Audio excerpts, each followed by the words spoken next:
Carmone, national reporter for MSNBC.com, and Andrew Kaczynski of BuzzFeed.com, as well as Igor Volsky, managing editor at thinkprogress.org. Okay, Erin, the footnote police are out to get Rand Paul.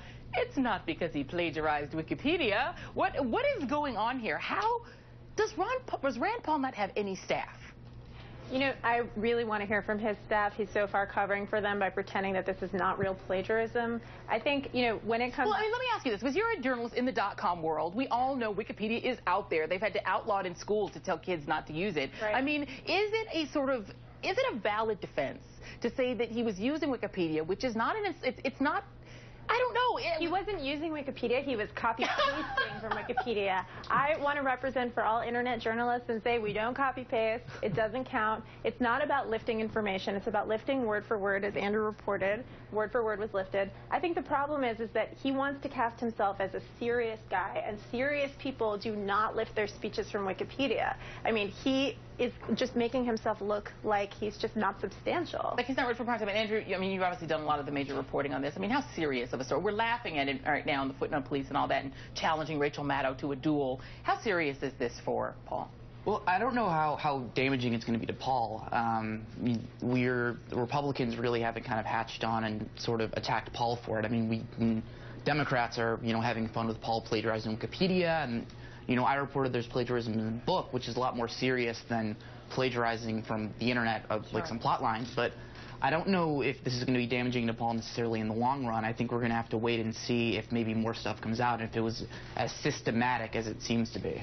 And Igor, I want to sort of talk about now how this plays out in the kind of meta rivalry that maybe we're just creating between Rand Paul and Ted Cruz. Okay, there was this interesting sort of piece in the New York Times that Cruz, during a recent fundraiser, actually said that Rand Paul has a problem in that he can never fully detach himself from the strident libertarianism of his father. So that's Ted Cruz going after Rand Paul on father issues. But Ted Cruz obviously has some problems of his own. I just want to play a little bit of sound from Ted Cruz's dad, Rafael Cruz.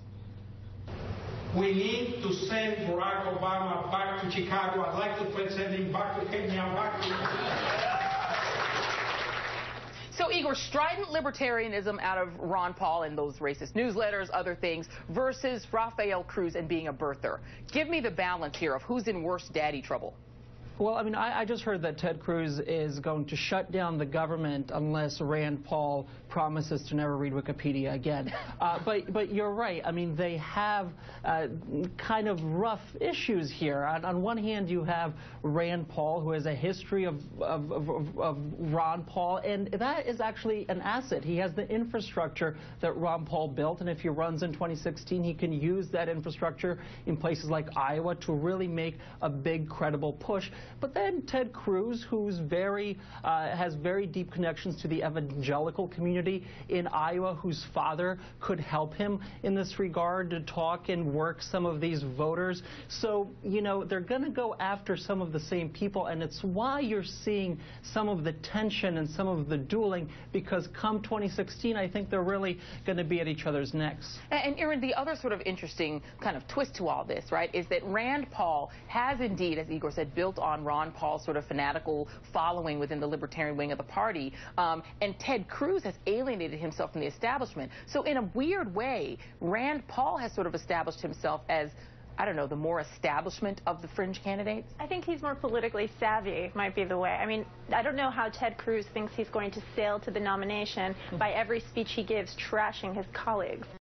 He is not going to have a lot of friends when primary season comes around, whereas Rand Paul, I think, has recognized that unlike his father, who sort of was a pure representation of his views from the sidelines, he actually wants to get things done. He's working with Mitch McConnell. He distanced himself from the shutdown strategy for Ted Cruz.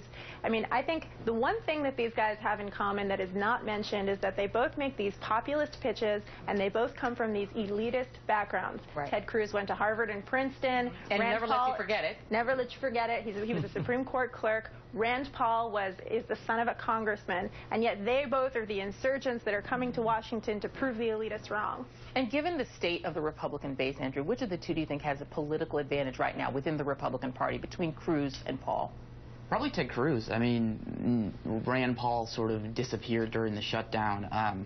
Ted Cruz was the whole voice of it. I think I think right now Ted Cruz is sort of the voice speaking to the disenchanted Republican voter who was fed up with the establishment, and he's sort of filling that void right now. And I think what the two of them have in common is that they have both made completely irrelevant one Marco Rubio. Pretty stunning. All right, thank you to Irene Carmon, Andrew Kaczynski, and Igor Volsky.